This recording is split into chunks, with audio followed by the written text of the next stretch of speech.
Then Donald Lu's conversation with the ambassador. The next day, the no confidence motion is tabled in the assembly. What do you think? You have made some significant allegations there. When it's not will allegations. You show we have hard this evidence. Why would I want? The Shareef doctrine is that you buy different people in all the important positions of power, whether it's in the media, you have your sympathetic journalists who continue to argue for you that the country can only be saved by the wisdom of the Shareef family. The generals, when they retired, they are also accommodated. The judges, once they are retired, they are also accommodated. The journalists, they are also given government position and they willingly take it. So it's the entire Shareef doctrine which gives them this sense that they can even get away with murder in Pakistan.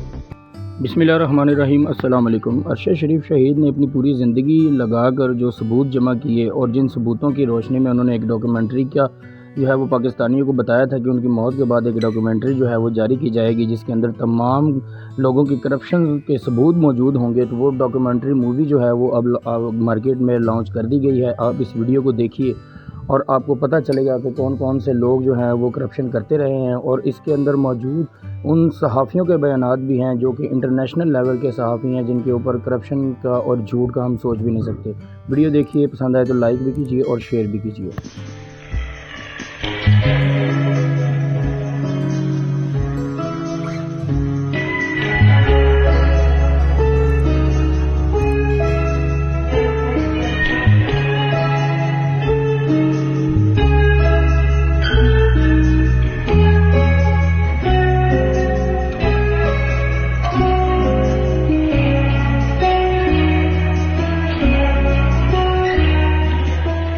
The amount of money laundered every year is estimated at 2 to 5% of global GDP.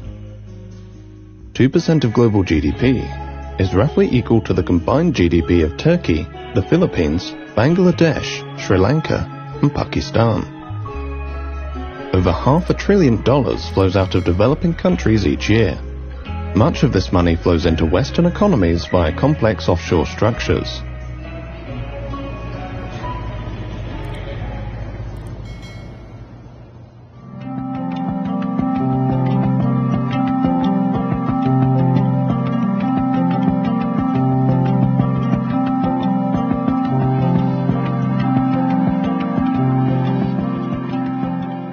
In 1952, the future Kenyan President Jomo Kenyatta is imprisoned by the British colonial authorities. He becomes a symbol of Kenya's struggle for independence. Jomo Kenyatta is viewed as Kenya's father of independence, so to speak. He used to go by the name Johnston Kamau. He used to be a water meter reader in the colonial government's municipal council. He was also fairly well spoken. I believe that's part of the reason why he was selected from amongst the political intelligentsia at the time. Upon his release from detention, the near-penniless Kenyatta becomes a close friend of the last British governor of Kenya, Malcolm MacDonald. In 1963, Kenyatta is elected as the first Prime Minister and later President of independent Kenya, while Malcolm MacDonald becomes the British High Commissioner. The government and civil service of the new country is comprised primarily of what the British called loyalists. Post-independence, Britain retains a number of military sites in Kenya. Today, Britain trains 6 infantry battalions in Kenya every year. 60 years after independence, the Kenyatta family is one of the wealthiest in Kenya. The Kenyatta family have vast investments in land across the country, right down to the coast, all the way up to the what was called the White Highlands. They own the biggest milk company in Kenya. They own one of Kenya's biggest banks. They have a chain of hotels. They're building a sub-city right now, just right outside the bounds of Nairobi city. There's always been an open question about how Jomo Kenyatta was able to become such a rich person. Just 1 or 2 years after becoming president, his salary at the time doesn't match the kind of wealth that he has. There have been memoirs written by, people from his administration that say that he essentially would, engage in land grabs of very, very prime pieces of land owned by members of the settler community, etc. A declassified CIA report noted that funds provided by foreign governments in order to pay for the redistribution of land from colonial settlers to landless Kenyans had allegedly been used by the Kenyatas and their associates to buy land for themselves. Today, the Kenyatta family are the biggest landowners in Kenya, holding over 500,000 acres of prime land across the country, while many former Kenyan freedom fighters and their families who fought specifically for the return of their land received nothing. Jomo Kenyatta passed away in 1978. His son, Uhuru Kenyatta, followed his father into politics. The country's president, Uhuru Kenyatta, was among the world's rich who were named this week in the Pandora Papers. According to the Pandora Papers, Kenya's president, Uhuru Kenyatta, and 6 members of his family have been linked to 13 offshore companies. And what was revealed is that the family had invested in offshore structures. For, if you're including the extended family, as early as the mid-70s. Uhuru Kenyatta was listed as a beneficiary of a trust that, so to speak, belonged to his mother upon her death. Uhuru Kenyatta claimed to be an advocate of transparency, and cracking down on corruption was a central theme of his term in office. This dragon, this beast called corruption, is an animal that we intend to slay. President Uhuru Kenyatta welcomed the leakage of the Pandora Papers, saying the publication of the papers will go a very long way in enhancing the financial transparency and openness required in the country and around the globe. In Kenya, 2/3 of the population live in poverty on less than $3.20 per day. 70% of Kenyan families are chronically vulnerable due to poor nutrition, food insecurity, and preventable diseases. Kenyan law requires the president to provide a list of financial interests to the Ministry of Finance each year.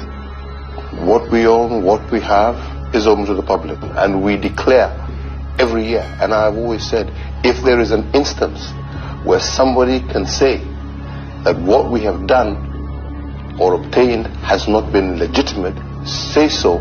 We are ready to face any court. He said that he's made his wealth declarations, but we've never seen them. Secondly, families of politically exposed persons don't have to declare their wealth. Between the year that he got in 2013 and today, those have been very good years for the Kenyatta's wealth.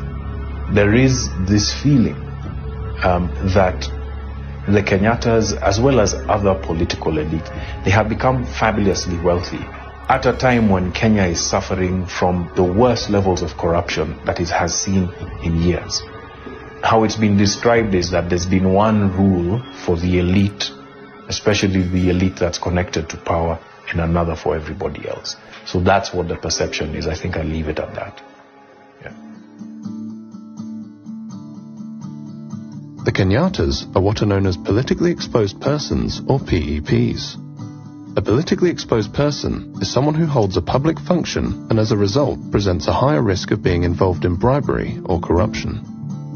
Politically exposed persons, in theory, have access or potential access to public funds within particular countries, and our investigations have come up with lots of evidence that unfortunately there are PEPs who have been stealing public funds and moving it into places like the UK, either to hide it, to clean it, or to spend it. So PEPs are incredibly significant when it comes to the money laundering picture. And that's why professionals in the regulated sector, in the private sector, are supposed to do enhanced due diligence whenever they have a client who is a politically exposed person.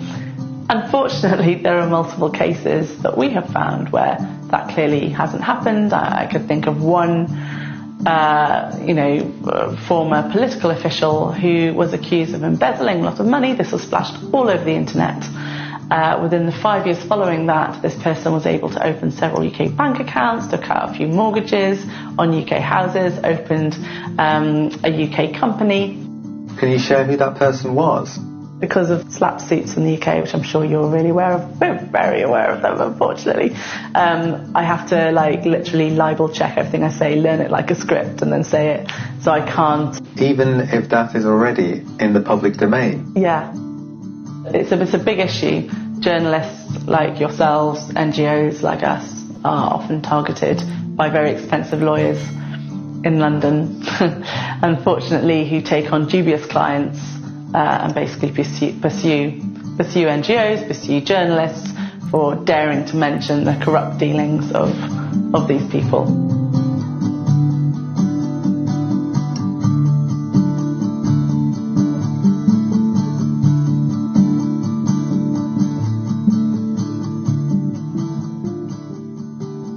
The Kenyatas are not the only developing world political dynasty who have amassed wealth and land beyond their known sources of income. Since coming to power after the dissolution of the Soviet Union, the Aliyev family of Azerbaijan have accumulated a vast fortune and business empire. Azerbaijan is a major crude oil and natural gas producer.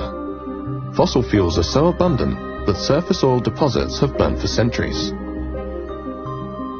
The UK is the largest foreign investor in Azerbaijan, making up over half of all foreign investment.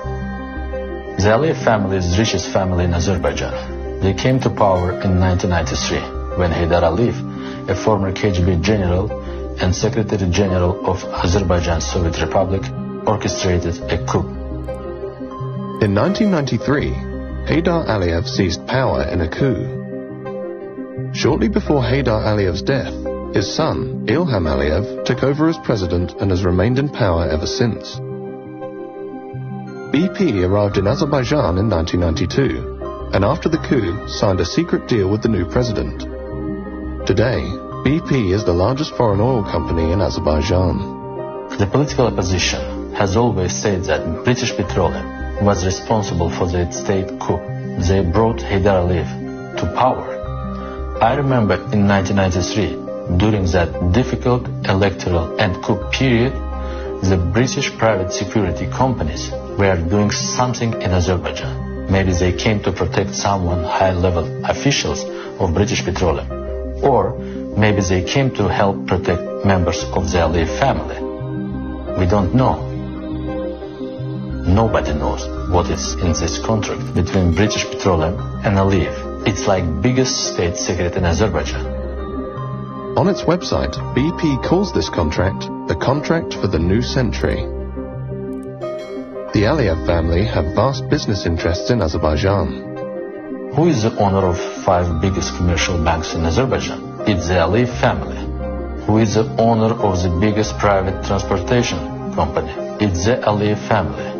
Who is the owner of the biggest 5-star hotel networks in Azerbaijan? Again, it's the Aliyev family.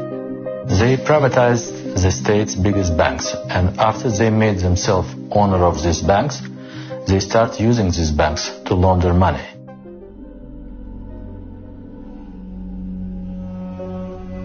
Heads of state and other major figures have deposited vast assets offshore. It's according to a review of nearly 12 million files from around the world. It's the latest report by the International Consortium of Investigative Journalists. The Pandora Papers expose a London property empire worth nearly $700 million amassed by the ruling family of Azerbaijan. So one of the properties that we looked at was on Conduit Street in central London. This property was bought in 2009 by a company owned by one of the associates of the presidency of Azerbaijan. And then this property was basically sold shortly after that to the daughter, who was 19 at the time, Arzu Aliyeva, and eventually it was sold to the Crown Estate, which is, owned by Queen Elizabeth II. The Aliyevs made a profit of £31 million. There was another property in Mayfair, Maddox Street, which was transferred to Heydar Aliyev. He was the 11-year-old son of the president of Azerbaijan. So, overnight, the tenants started paying their rent to an 11-year-old boy. In Kensington, there was a cluster of properties in one development called Thornwood Gardens. Over here in Holborn, there was a hotel. When the Italian newspaper La Repubblica asked Ilham Aliyev about the Pandora Papers revelations, he replied, "Some forces in the West try to use these kind of insinuations or half-truths in order to discredit the image of Azerbaijan and undermine Azerbaijan's position. They want to accuse us. They want to subordinate us. They want to impose their will on us. And I say, no.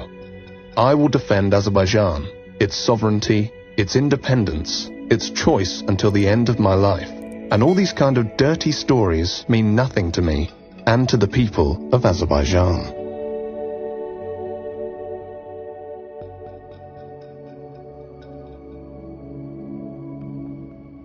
In the Pandora Papers, we saw dozens of politicians and world leaders, current and former world leaders, with wealth offshore. Offshore service providers are supposed to conduct enhanced due diligence and really scrutinize the sources of wealth of the politically connected people that they provide services to.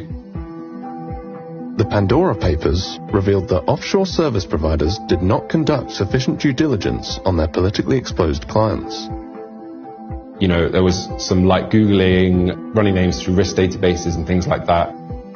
The people conducting these checks are really doing checks to be seen to be doing checks. At the moment, it's very hard to pursue large banks and big firms for money laundering offences because we do not have a failure to prevent money laundering offence within UK law, which Transparency International very much believes we should have. Our research identified 582 UK individuals and firms who were involved in major money laundering cases. You have people who will turn a blind eye to anything they may discover, proceed anyway, and those who maybe don't do enhanced due diligence when they should. You will find individuals and firms that will actually deliberately go out to try and get the services of those who are potentially involved in corruption and criminality because it's big business, it's big money. There are 84,000 UK properties that are owned anonymously. Now, of course, some of those will be owned with the legitimate money, but it's quite possible that a lot will be owned with suspicious funds. Baku, the capital of Azerbaijan, is an unusual place. It is not just the prevalence of stray cats that make it unusual, because even more prevalent than cats are police and security officials. There is a security official on every street, on every corner, even underneath bridges. Ornate parks of marble and sandstone are scattered throughout the city. Only in the suburbs and on the edges of Baku is the fairy tale confronted by reality. In 2005, Azerbaijan signed the UN Convention Against Corruption. One of the requirements of that treaty was to implement financial declaration for all state officials. Parliament ratified that treaty. Yet, until today, 17 years later, nobody is declaring their wealth. The first journalist who exposed the huge corruption in the government was killed at the front door of his house. After that, we saw that all journalists who spoke about stolen assets, they have a problem. They are put in jail. Their lives become extremely difficult. They are prosecuted, they are blackmailed with private family issues.